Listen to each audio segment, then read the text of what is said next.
very glad to have as our guests this evening Sophie and Scarlett Rickard, who will be talking about their new graphic, wait for it, their new graphic novel, This Slavery.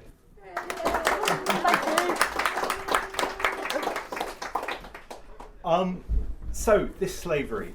It's your third graphic novel, following No Surrender and The Ragged Trousered Philanthropists. And it feels like you're now kind of the creators who do adaptations of Edwardian protest novels. Is this going to continue ad infinitum, or is 3 your stopping point and you're going to do sci-fi next? This is a trilogy. Okay. Yeah. We're not doing sci-fi next. We did also do one before these 3 adaptations about a man who doesn't get on very well with his dog. Oh, yes. Yeah. Yes. And the next thing is going to be completely different. But yes, we do seem to be the people who adapt Edwardian political novels written from the point of view of an oppressed people. Yeah, yeah. It's quite a niche, isn't it? No, well, I think a very valid niche. I mean, you know, the times that we're living in, where protest is actually being actively suppressed on both sides of the Atlantic, it seems very apt to be doing it now. These voices from the past, whose actually experience is not dissimilar to some people's voices in the present. Absolutely. I think that's one of the things that sort of binds these books together, is the relevance of them now, even though it's, you know, over 100 years since they were written. Yeah. And that's sort of awful and great at the same time. Yeah. But a real motivation for making a graphic novel of something that might not be very accessible or easy to read for modern readers, of something that's super relevant still, unfortunately. Yeah. I mean, some themes don't change. Some things have got worse and then better again, and the other way. Yeah. So. Yeah. And I think I was reading in the outro, the back matter, whatever people call these things, that you came across This Slavery because you were told about it when you were listening to a podcast? Yeah. Or that was it? I was researching for our previous book, No Surrender, which was all about suffragettes. And there was a character in that book who was a mill worker. And so I was just listening to podcasts about mill workers, and I came across a little excerpt of This Slavery, and it was so beautifully written. Partly what appealed to us about it is that it's based in the area where we're from, in East Lancashire, so it kind of spoke to us on that level, but also the sort of, I don't know, she was a really good world builder, wasn't she? Yeah. And the fact that we'd never heard of her before. And no one's ever, well, not no one, loads of people have never heard of her. Yet she did so well in her time. So Ethel Carnie Holdsworth started working in the mill age 11. She went full-time at 13, is that right? Yeah. At age 18, she had her first book of poetry out. Yeah. And she's completely self-taught from books she borrowed out of the co-op lending library and used to read while she was running 4 looms without getting caught by the boss. Really incredible woman. And one of her novels was actually made into a film. In the 20s. Yeah. She's incredible. And one of her novels outsold H.G. Wells at the time. That's the one that was made into a film, I think. Yeah. So she was real big time. And a lot of them are mill girl romance things, as This Slavery is. You know, it's a proper romantic story with quite a lot of politics going on at the same time. Yeah. But, you know, everything's political, isn't it? She was a lifelong activist, you know, she was anti-fascist, she was anti-capitalist, she did a lot of stuff to try and change the world for her friends and relations, you know. And I think, to be fair, it's one of the reasons she's not well known is that all of her Hollywood money, or whatever, you know, that from going big time, she spent on producing a sort of anti-fascist, anti-militarist magazine in the run-up to the war. Yeah, during the First World War. Was unpopular and used all of her money, and I think was contributed to the end of her marriage as well. So, you know, she did well and she spent it all in a good cause. Yeah. She tried. Yeah. But, you know, that's activism for you. Yeah. And then she died without anybody really remembering her work. Yeah, she was working in the shops and stuff, but... Yeah. And as I said, with your previous 2 books, this is another adaptation. So again, you have to go through the original text. You, I guess, underline passages that you think will work visually. How easy was Holdsworth to adapt? Well, the first challenge is actually being able to understand what she's on about, because quite a lot of it is written in dialect. Okay. But then that was also true for the other 2 in some ways. And so the adaptation process begins with working out what bit is essential for the story and which bits need to go because they either don't make sense to a modern reader, would take too many pages to explain for the value they get. So it's a bit like adapting for film or television, where you've got to make it shorter, and so you're deciding which bits to keep. And so I would sort of start by making sure that which scenes are essential and stringing between them, reducing the number of characters. So some people get left out, some people get each other's lines a bit, because it gets too difficult to follow otherwise. And then there's this whole issue about interiority. So in a novel, you can see what's inside people's heads. And in a graphic novel, or on telly, in fact, unless they say it or they're wearing it on their expression, which is Scarlett's job, you're never going to know. And so that is why the character of Jip in our graphic novel, the collie dog, is a little bit more than it was in the original novel. He does exist in the original novel, but we've given him more of a job to do, haven't we? Because he's there to talk to when there's no one else there, so that he can say things out loud. He reacts when someone knocks on the door. He growls at baddies. You know, he's a very good judge of character. He is. He's a very good boy, is Jip. Those kind of things. Yeah. Yeah. I wouldn't say that I start by underlining passages, because I have to say that although I did have it printed out, I just did it a digital copy. So I start by throwing things away. That can go. Get rid of that.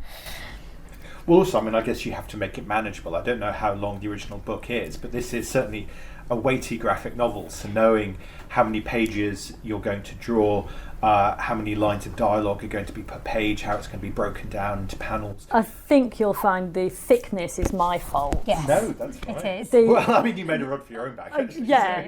The original book of This Slavery is considerably thinner than that. But she didn't.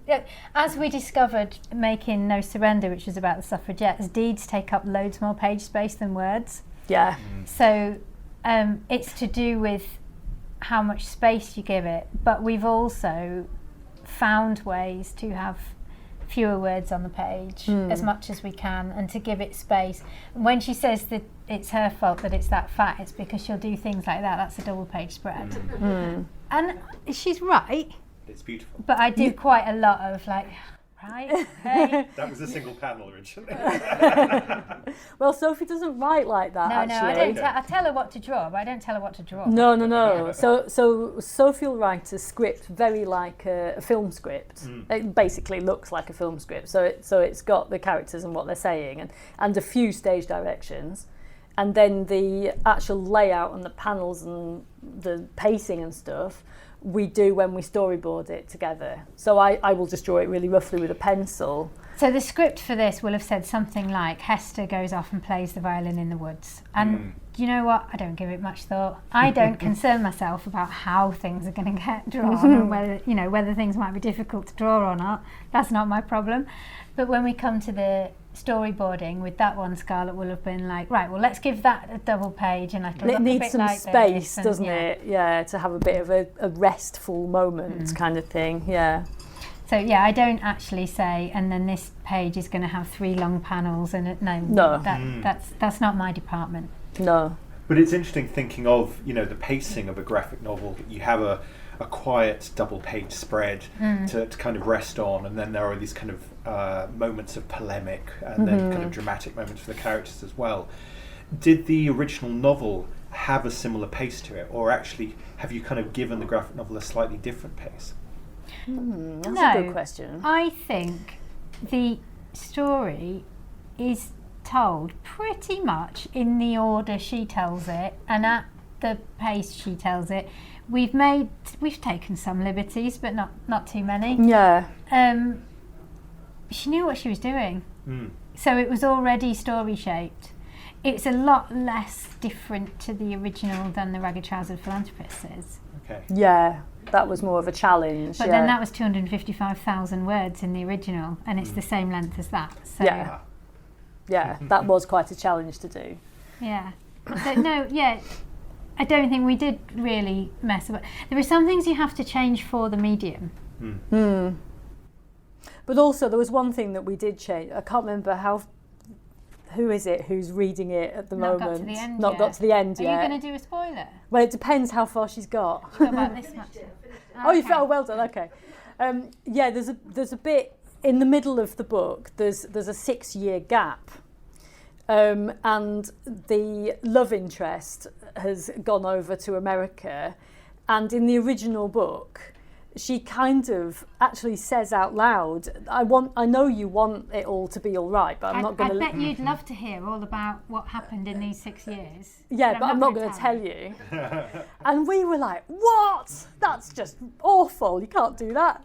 So we've made a little sort of interlude, the 6 years interlude in the middle. We've done voice like soundlessly. So there's not really much... Yeah, they're silent pages. Silent pages that give you a bit of context of what's with happened. The passage of time. Yeah. Because we also have this really stupid rule that we made for ourselves where we never have any text except for what's in the speech bubbles. Yeah. So we don't have Meanwhile in Gotham City in a box. We don't have 6 years later, for example. We just never do it. You've got to show it in the art. Yeah. Because at some point we randomly decided that was cheating. I don't know where that came from. They do it in other graphic I novels. know. I know, yeah. We've ended up doing these pages of pages.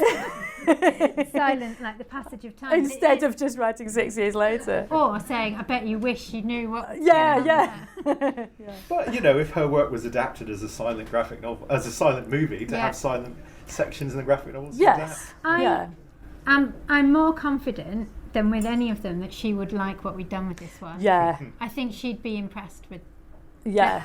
She'd be delighted that anyone's noticed it. Yeah, that people are Robert still reading Tressel is still turning in his grave Oh, he'd 6 hate years it. after we brought out the Ragged Trousered Philanthropist. I don't think I'm he'd have sure. appreciated girls telling people what he meant, But I think that Ethel would be pleased with what we've done with what she left us. Yeah. Yeah. I hope so. Indeed. Well, I managed to inveigle some of my students to come along tonight because we did the depiction of feminism in animation in the lecture Oh last wow, week. that's good. Yeah. And the depiction of early feminism in a graphic novel, again, it feels like something that's really apt for our times. Yes. To kind of introduce people to the idea that people know that workers' rights were hard won, but to actually see it in a story that is kind of visually depicted, brings it to life again. So that actually these older stories do suddenly, feel relevant again, rather than, say, if you watch the 1920s silent movie, it would feel dusty. Yeah. This feels alive. It's one of the things that we're really keen on is bringing older stories in a way that feels vital, because I think it's the mists of time can make it feel like it's not real people, it's old people like from they're the a olden different days. race. Yeah, Yeah, like it's an old, it's a whole different people. But When actually they're just like us and they're going through the same things as us. And it's one of the things that we really want to do with these books is to make them into whole people that you can identify and with. so that you can imagine that you're in it. Yeah. And I think that the way that Scarlett does the interiors and the sort of domestic, her thing for detail helps with that, because it puts you in the world. Hope so. One of the, I don't know if it was the first launch event for the book, but certainly one of the early events that you did alongside it was to actually promote the book in a Lancashire mill. Yeah. How did that go down with the locals? It was to amazing. See that history on the page. It was great. It was really great. What we did was, it just felt right, didn't it? We were going to the mill anyway for research, because there's a bit in the book that's got some of the cotton mill in it. We went to ask them some questions Yeah. and then got on with them really well. Yeah, they were so lovely. They're It's Queen Street Mill in Burnley in So Lancashire. worth a visit. It's great. So worth a visit, yeah. So, instead of having a book launch in London with warm white wine and canapes, what we did was got some publishing people to come to Burnley on the train, and we had a temperance buffet. Temperance bar, yeah. With squash and Lancashire food delicacies, didn't we? And we had the Commoners Choir, who have written a song especially for this, which we'll play at the end. We had Burnley Youth Theatre doing excerpts from, I sort of rejigged some speeches for them to do. We had Jen Reid, the Lancashire Ballads singer, we had the Clarion Choir, and we had the looms going. And the engine, it's all steam driven. The steam engine going. Oh, it was really good fun. It was great. It was a lot of work to put. I don't know what we were thinking, but it was really way over the top. Yeah, but it was really good. It was fantastic. And everyone was so lovely, all the people who took part. And we were supported in doing it by the Pendle Radicals, who were the people who made that original podcast in the first place. So it sort of came full circle. We ended up back with them at the beginning, And they are working to, the Pendle Radicals exist in part to promote the local radical history. And so they are trying to get Ethel Carnie Holdsworth better known. So we made a bit of an exhibition that was up in the mill. I don't know if it's still I think it might still be winter, but they're going to be able to use that again afterwards when they're doing stuff about Ethel. So it's good fun.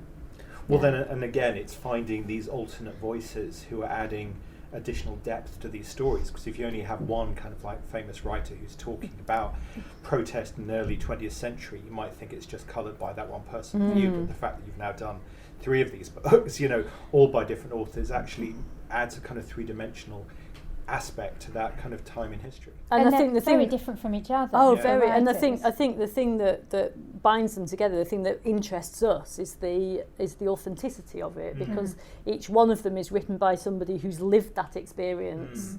The one was written by a suffragette about suffragettes, and one was written about a working class man about the working class, and it's got everything has a sort of authenticity that it's like sort of first hand. It's what Marcus Rediker calls history from below.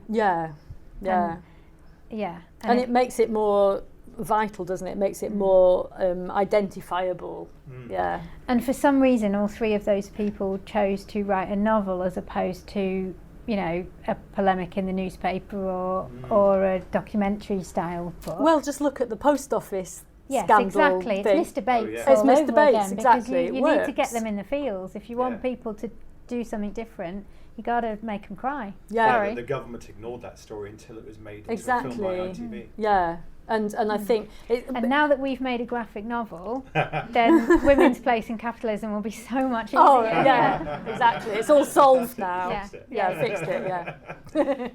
But also the fact that it is also a romance novel is really interesting, that it uses some of the tropes of genre, particularly, I was talking to you before we started recording about the new series of Bridgerton, the fact that romance is a genre that's now fashionable again, that obviously there are certain kinds of ways that you tell a story with a romance, that this has, 2 women who are both interested in the same guy, and then he goes to America, and then one of them settles for the awful rich man, and they think about the history that might have happened and it leads to tragedy and all this and that, and I won't spoil it.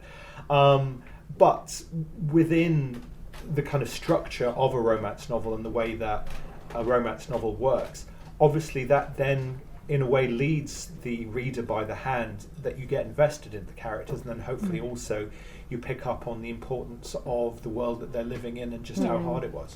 She used it as a vehicle to sneak in her politics into working class hands. It's the spoonful of sugar that possibly Robert Tressel was missing when he wrote The Ragged Trousered Philanthropist, because it's got funny bits in it, and it's got, it has its own way of telling that story, but to actually have a romance, like you say, shaped story, we know what we're dealing with, don't we? You can understand what you're reading, and you care. One of the things about this book is that it was the one book that she wrote that she couldn't get published. Because of the politics. They didn't like the way she was mixing romance and politics. She had a 6-book deal with her publisher, and they didn't take this one, and this one was published by a political press after the war. But it was almost certainly written before the war because of the Yeah, it's not mentioned. Yeah, Yeah. it's published in 1925. Yeah, the original. Yeah. So it's 100 years old, but I'm pretty sure it was written in about 10, 12. Yeah, yeah. There's been a lot of discussion recently about how the BBC has supposedly shoehorned too many people of colour into their dramas. And I think, there are examples where it does feel forced. But the hot young guy in this who goes to America that both the girls are into... I'm glad you appreciate Jack. Is he a person of colour in the book? Yeah. Yeah. Oh, that's great. Okay. Yeah. Yeah. Oh, so you mean in the original? Yes, Sorry, I'd have in the had- original. Oh, no, in the original. No Oh, idea. okay. It's not mentioned. It's not either way. mentioned. Right. Okay. There is a person of colour in the original, Yeah. though. Yes. There's a character Don't spoil the end. No, there's a character who is mentioned as being sort of bullied for his colour. Yeah, so there's what you're talking about that the BBC's been possibly criticised for is maybe colourblind casting. Well, it's not so much that, it's not even colour blind, it's colour incoherent casting. When you have a person of colour playing, say, Isaac Newton, that seems like absolute madness, because yes, great to have people of colour in places set in the past, but if a young person who's mixed race watches this and didn't know, think, my God, Isaac Newton was a person of colour, and then Google it and find out they're white, they're going to be heartbroken. So the reason Jack is a person of colour, his mother seems Indian and we never see his father. Yeah. So I don't know, but the reason that is the case is that in the original it doesn't specify either way. Nobody's colour is mentioned at all. And we know that there were lots of people of colour in the past, and because of the way period dramas have been made until about 5 minutes ago, people are labouring under the impression that everybody in Britain was white until the 70s, and it's just not true. It's just not true. Like all of the things that they found about the people on the Mary Rose, about all of the people of colour that were there, there's always been people of colour living in amongst and integrated. And also in Lancashire there's a very strong connection between Lancashire and India. With cotton. With cotton, yeah. And that's something that we wanted to honour as well. Like we grew up in an area that had a large Asian population because of the mills, and it's something that we wanted to have as part of the story. And don't get me wrong, these 3 books are all old. They're 100 years old more written. And when you said, where do you start? Actually, where I start is getting rid of all of the bits that I wouldn't print myself. Sure. Getting rid of the racist bits and the Yes. homophobic bits and the anything, So it's not that it's not there, but there is no reason why Jack shouldn't have brown skin. Yeah. So he does. Yeah.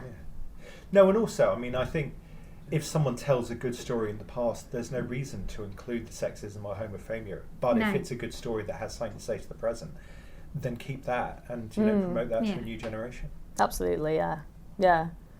And they vary. Some of them were worse than others for that. Yeah, and it's almost entirely what is there is just casual, not like bad jokes. Yeah. Yeah. So it's not going to affect the plot to leave stuff like that. No, not at all. So why would you keep it? Yeah. You mentioned how when you did the book launch at the Mill, it was because you'd already formed a relationship with the people there. That obviously speaks to the kind of research that you have to do. It's all very well adapting a novel, but then obviously when you're drawing it, in terms of making the streets look like a rundown Lancashire terrace, in terms of making the mill look like a place that actually operated Drawing as that. a factory, and also the thousands of yards of material. Could you talk a little bit about doing that historical research? We to be honest, it's a great excuse for an adventure, isn't it? You do have a detail issue though, don't you? But to be fair, like you say, it's easy to say to write a line of text, but if you're going to draw that, you need to know what it looks like. So if I say draw a loom, she's got to draw something that looks like a loom. But not just a loom, it has to be a Lancashire loom, and because it's me, I can't help that. I have to make sure it's right. But for this one, we really enjoyed doing the research for it because, of course, it was our homeland. Yeah. So we went back and drove round because it's kind of ostensibly set in a town called Great Harwood, which is where Ethel Carnie Holdsworth lived. So she and made worked. up a town. But Yeah. we know that she was living in Great Harwood when she wrote it, so we put it back as being Great Harwood. Yeah. So there's bits in there that people who live in Great Harwood would recognise straight away as Great Harwood. And Blackburn's in there. And as Blackburn's well. in there. But there's bits that we have changed so they don't, you know. So it's kind of half fictional, half real. But the mill visits we did partly because of the plot. There was a bit where somebody in the original, it explains that he goes down the Jacob's ladder to get some tallow, and you know. And we were like, So we went to words? the mill and said, "What's this mean?" Yeah. And they weren't sure either. But they showed us round everything and explained how everything worked. They let us go in the backs of things it and was play brilliant. with all. It was really cool. really fun. Really good. Yeah. But this kind of scene, like the kitchen stuff, you just love all that already. Yeah, don't you? I didn't have reference for that. I just drew it because it's the sort of silly world I live in. But Yeah. you just always liked old things. Yeah, and I just like yeah. an old thing. Yeah. But I love the level of detail. You had like a little tin of brass soap underneath the sink that I wouldn't have noticed except on a screen that size. Yeah. They, because she goes a bit mad with the detail, they all are worth zooming in on, but I don't think there's an electronic version Is yet. there not? I There don't should think so. be. There will be There will one be, coming out. Yeah. Because there's so much in every panel that, Yeah. like that, for example. This is a double-page spread that gives me vertigo. Did you hire a drone for inspiration? No, it's made it up. And you just have so much fun doing those. 'Cause Yeah. There's loads of details in there that actually don't necessarily come out. This in is the what print. happens when I have just a bit too long to draw a book. Oh, interesting. Yeah. I think I might just revise a timetable. Yeah. How long did it take you to draw? This one, I think it was about a year for you writing, wasn't it? And then about 2 years drawing. But it was nice and relaxed. Yeah, the one before we'd done 18 months to draw it, and it was just a bad a bit. idea. Yeah, it was hard work because I was trying to work at the same time and do other things, you know. So this one was actually just about right, wasn't it? It made it much easier to cope with. Yeah. Yeah. Nice. So And something smaller next time or another? probably not. Yeah. Does anyone in the audience have any questions for Sophie or Scarlett? Yeah, at the back. Hello. I'm from near your neck of the woods. Oh. I grew up in Cohen Valley. Which, Oh. Sorry, I've got a cold. Which is other side of the Pennines to you in Yorkshire. Yeah. So my ancestors were all mill workers, and I remember my great granddad used to write poetry in Yorkshire dialect. And at Christmas, my elders would like re-incite it, and it was very insightful. It was all about like World War II and in terms of like what was happening to them in the village at the time.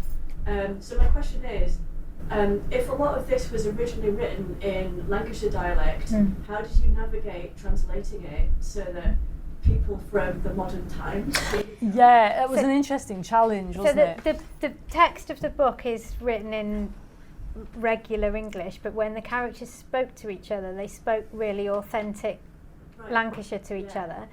And we had to sort of speak it out loud to understand it sometimes, didn't we? Yeah, like because of our upbringing, we could follow it, but we were very aware that a lot of people. I mean, it's out in America and Canada as well, you know, and so we're thinking, well, how is it going to go down there? So we have to calm that it down right so that down, people yeah. can understand it. And then right at the end, we had there is a stage right at the end before the book goes to print where there's copy editing.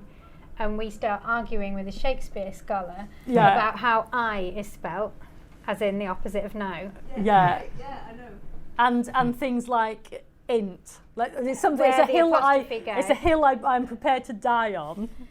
That instead of doing in and then the next word t apostrophe something. Yeah. So like int. Int pub. Is what it makes Southerners people say say. int pub And because it's not that's how we talk. So we insisted on making it int or in apostrophe t, so that you say it naturally. So int pub sort of thing. But keeping in enough thas and these to make it obvious that that's how they authentic. were speaking. But Yeah. to make our actual print, the first, like our overriding principle is that it has to be easy to read and easy to understand. Yeah. So that comes first, and second after that is authenticity to the original. So it's supposed to be fun and easy and jump off the page into your eyes, or it has to change. And if that means changing the plot, then sometimes we'll do that. Yeah. Because there's no point adapting it into something that's so similar that it's not easier or better or different or, so there were conversations had about dialect, but we get on very well. Yeah, we had a couple of things where our editor David Hine sort of said, "I'm not quite sure." Like there was that thing about she's only bothering because of something or other. The sentence was, and we understood that as like she's upset about. She's bothering about. Yeah.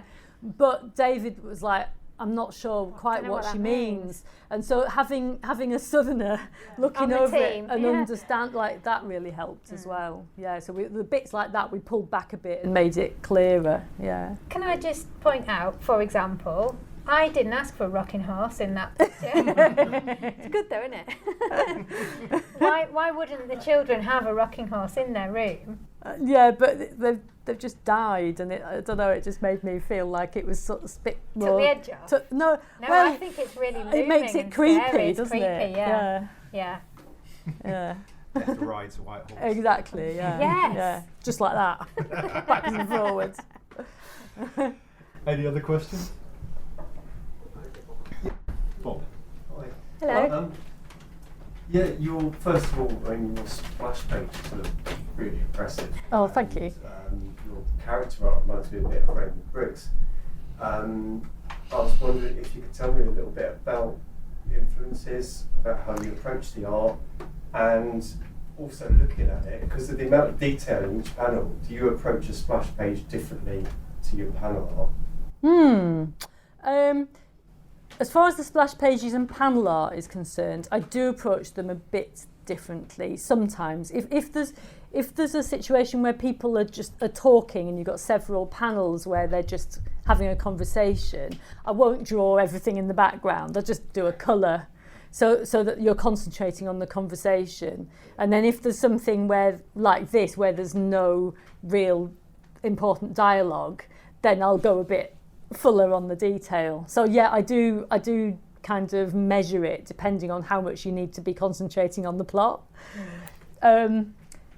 Intellectual influences. Intellectual influences, of course. And artistic. Janet and Alan Alberg. All the way. The Jolly Postman is the pinnacle of literature. No, Burglar Bill. Burglar Bill. Is the pinnacle of literature. And Jolly Postman.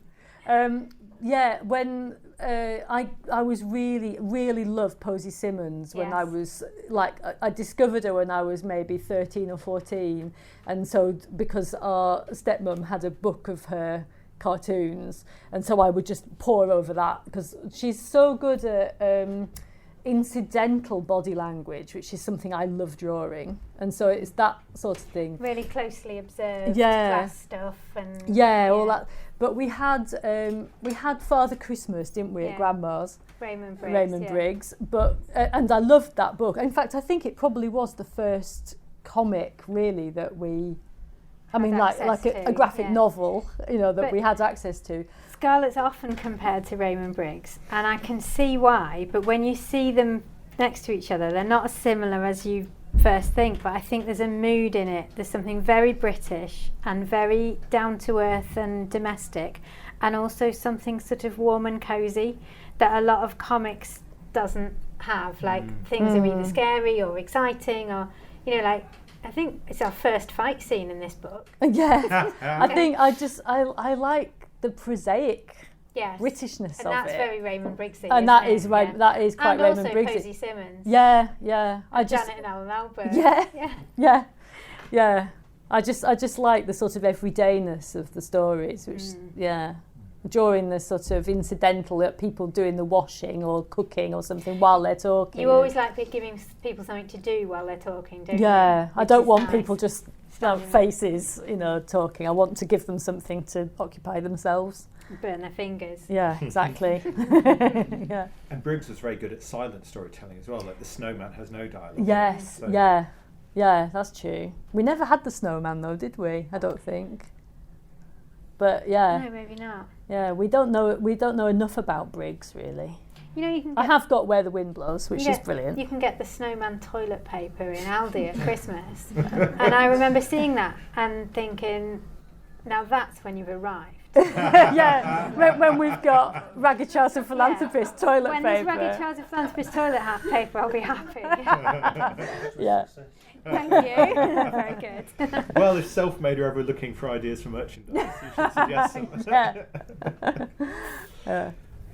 Can I have an art question to follow up on that? 'Cause I don't know if it's because you've got such vibrant colours on the screen, but it looks quite different to the previous books you've done in a way. There's something that you seem to be doing with space between foreground, middle ground and background where you're closing the gap differently.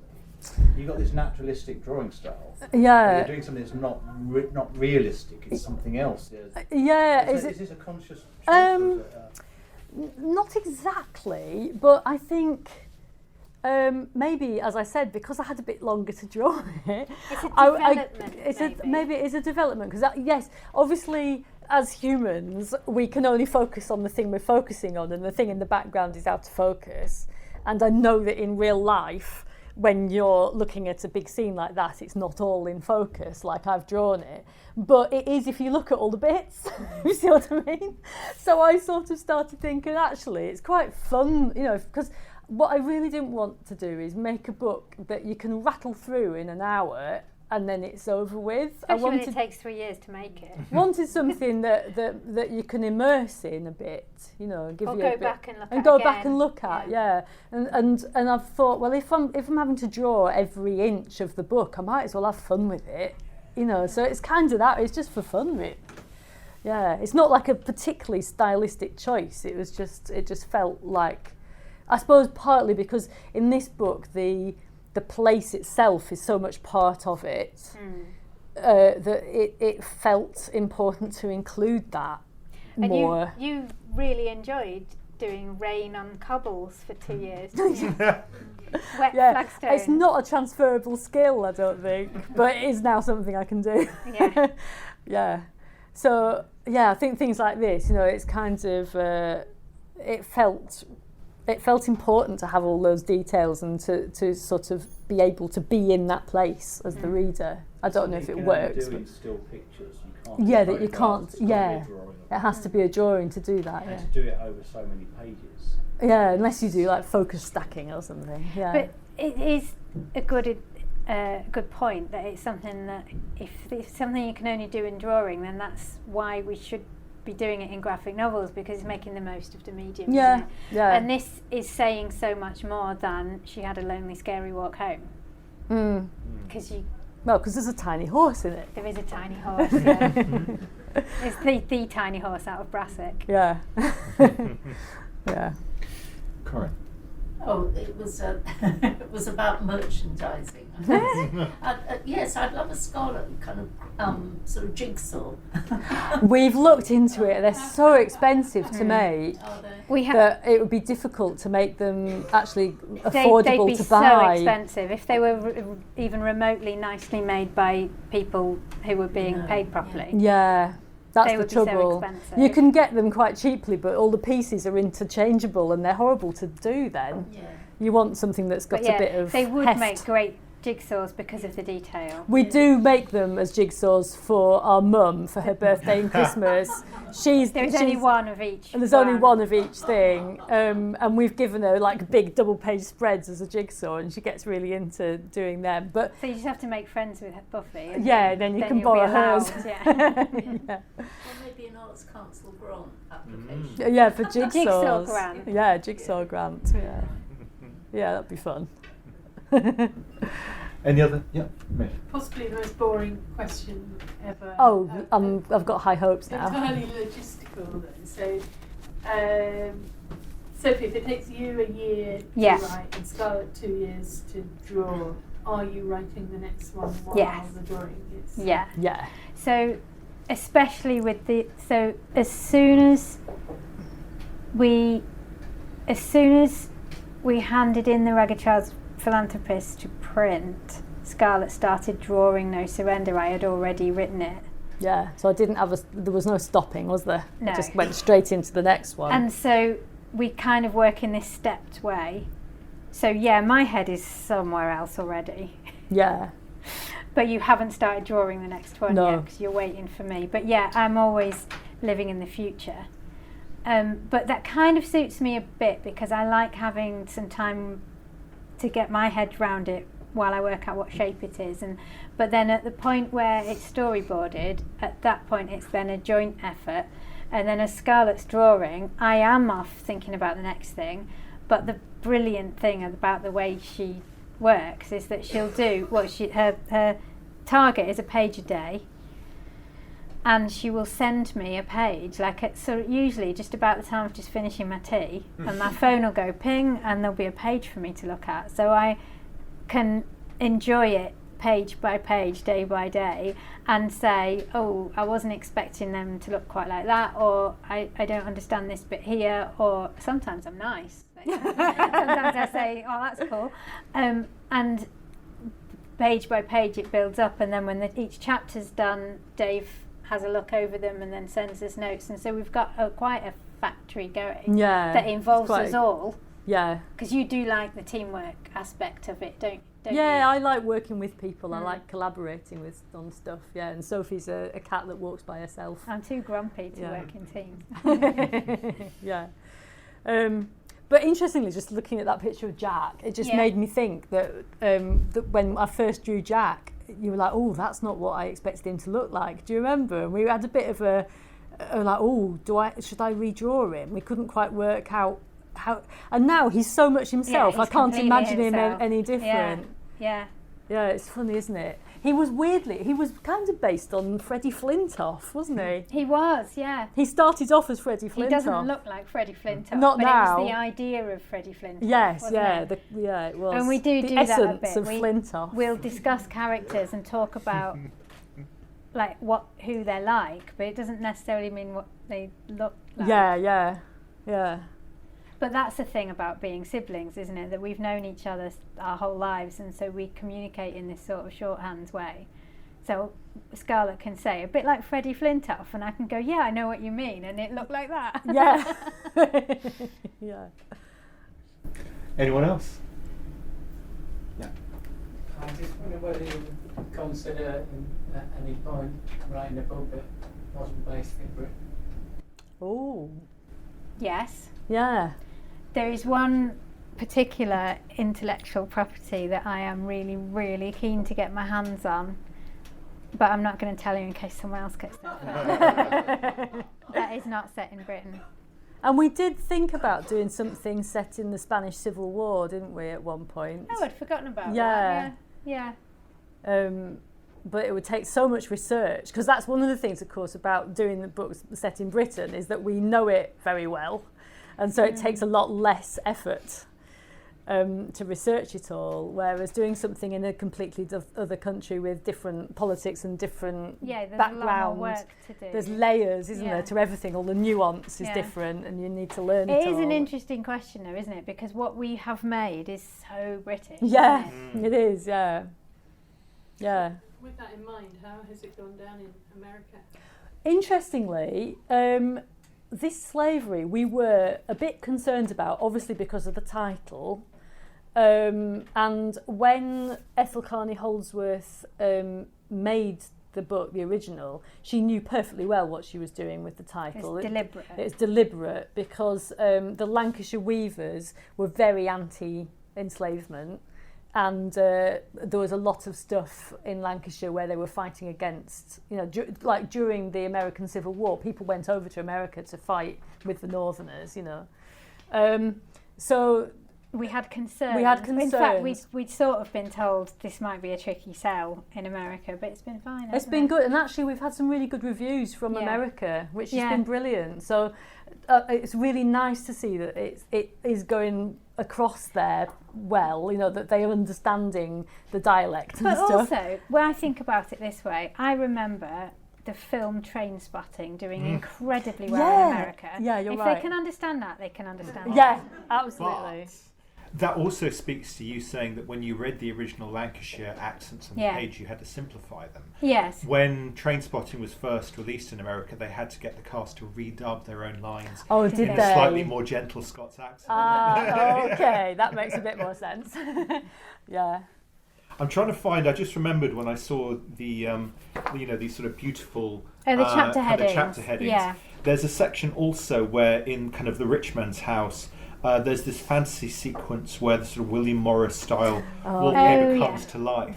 And so as well as it being set in a particular time and place that speaks to the poverty of Lancashire, it also speaks to the creativity of the Art Nouveau movement, of the arts and craft movement, of the kind of... And also the politics of that movement too. Well, indeed, because Morris as well was a proto...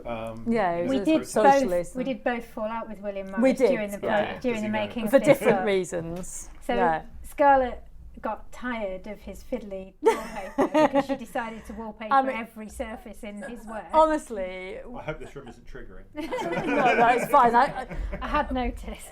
No, I am such a fan of William Morris's drawing. I think he's the most incredible draftsman and pattern inventor. It's just beautiful. Really good. So I actually really did quite enjoy doing the William Morris thing, but it did get a bit wearing, tiring. But it was part of the plot that this woman reads News from Nowhere by William Morris to her child at bedtime.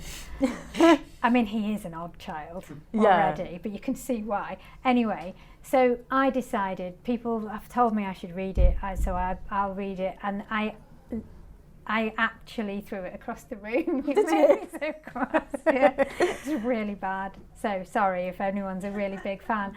I didn't get far enough into it to get any heavy politics because it was so... It was a utopian future from the point of view of a wealthy white man. Yeah.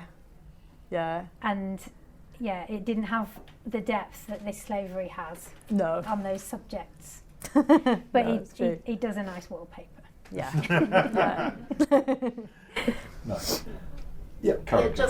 Just on in terms of your choices, because I mean, apart from the Ragged Trousered Philanthropist, what you've done with the last two novels is really kind of focusing on, women novelists who were, had a reputation once and so on, and have fallen out of favour for whatever reason. And I mean, you must have a kind of fantastic list now of people, like me, who say, have you done this one and have you done that one, and what about, whether it's sort of somebody like Winifred Holtby. I know that's in Yorkshire, so that might rule her up. We're inclusive. Oh, we're very inclusive, yeah, but also kind of like there's so many sort of, like, I mean, half the Virago list that has now fallen into, it's been published a second time. People suggest things to us a lot, and we always look it up. Yeah, we do always look into it and it's see. Part of our working relationship is that Scarlett discovers some obscure, depressing book and tells me the title, and I read it and tell her whether we can make a graphic novel out of it. That's how. Do you remember those Welsh Pit? The Welsh Pit ones? They were quite good. Welsh mining novels. I've read a lot of really depressing books over the last few years. And they aren't all perfect graphic novel fodder, but then sometimes you find one that needs making. So we do quite enjoy people saying, why don't you do, because you never know what it might lead to. There's always, you come across all sorts of fascinating people that you've not heard of. And I have to admit that I like a long, depressing novel in the same way that she likes drawing William Morris wallpaper. Simon, can you have a quick look, see if there's any questions online? There's one from Jonathan up in Tyneside. He asks if Ken Reid might be an influence on the drawing. I don't actually know Ken Reid. Face Ache in the comics. Oh, yes. The boy who changed shape of face. No, I don't know him. Beano and Monster Fun. Oh, okay, yeah. Slightly grotesque, but funny. He did the Worldwide Weirdies. Right. We'll have to look it up. This is when it is revealed that we have basically no comics heritage. Yeah. Like we grew up drawing and writing things for each other and not really reading comics, which is interesting. So we don't really understand the superhero stuff. But it's interesting because when we did our first book, we were kind of we wanted to do it because we both I wanted to draw, I wanted to illustrate books, and Sophie wanted to write books. So like, oh, we could just do it together, you know. And so that's how that happened, without any previous knowledge of comics, really, apart from Father Christmas and David Posey Hine, Simmons, who has edited all of the Self-Made Hero ones with us, has taught us so much. Oh yeah, we about learned the craft, like balloon placement and because we had to learn on the job with the Ragged Trouser Philanthropist. It was really like we jumped in at the deep end and then had to learn how to do it properly while we were making it. And he's been great. Yeah, he really has. Really Yeah. good. Yeah. I'd like to say thank you very much to Sophie and Scarlett for coming along. Thank you. Thank you very much for coming. And thank you, Alex. Thank you, Alex. That's great.